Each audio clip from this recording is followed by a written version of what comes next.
you have any questions, like as a new person to Home Assistant, is there anything that's like puzzling you at the moment that Rohan and I could point you in the right direction? What would you guys typically use? So both of you, I'm under the assumption that both of you guys use NodeRED. I do.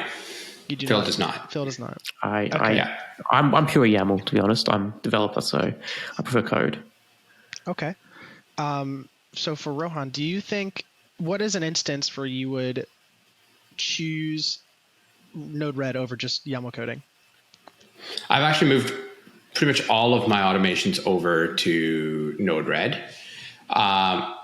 And essentially, if it's right now, I'm at the point where I really like the debug capabilities in NodeRED. I really like the drag and drop kind of visual. I'm unlike Phil, I'm not a developer. I'm more of a visual kind of person, and you kind of see how it steps through. Like when you run an automation, you get the status of, hey, this was hit, and then this was hit, and that step view, which now I know there's a lot of that built into the native automation editor in the Home Assistant UI,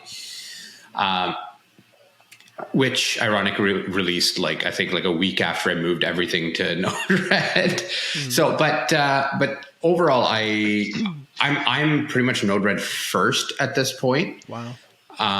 And there's actually some really neat things that I do as well. So there's some, again, there's some products out there that, like, even from an MQTT perspective, I actually run 2 MQTT servers, one at my house and one not. So if there's something that I want to rate limit, as an example, I send it to my one that's not at my house, and then essentially NodeRED reads that, it rate limits it, and then sends it to my house here, right, into MQTT. So as an example, so it lets you do some other stuff that I wouldn't normally do through Home Assistant easily, if that makes sense. There's some where NodeRED gets kind of complex is when you start to do things like, again, you can put in what they call it functions, right? And essentially it's little bits of JavaScript in there. So it is powerful if you want to do those kind of things. But realistically, a lot of people have made a whole bunch of different types of nodes, which is what they call them, with just the little bubbles that you drag in. So yeah, I mean, realistically, you can do a lot outside of NodeRED even without Home Assistant, right? So I obviously pull in a lot. NodeRED, when you integrate it with Home Assistant, you'll pull in a lot of these entities in from Home Assistant and everything, and then based on different things, you could build it, right?